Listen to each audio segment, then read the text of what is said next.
பழைய சாப்பாட்டுக்கு மீன் குழம்பு தாங்க செம்மையாக இருக்கும்.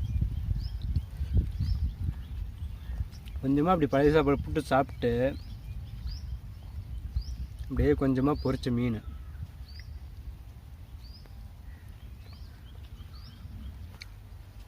ஸோ அப்படி குச்சிக்கிழங்கு எடுத்து அப்படி நல்லா குழம்புல முக்கி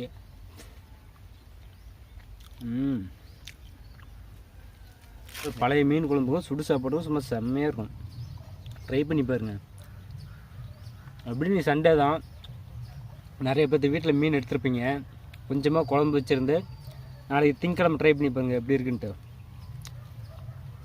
சாப்பிட்டு பார்த்துட்டு கூட எனக்கு கமெண்ட் பண்ணுங்கள், ஒன்றும் பிரச்சனை இல்லை.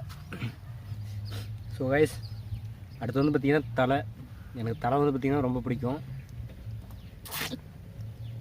சும்மா அப்படி அள்ளி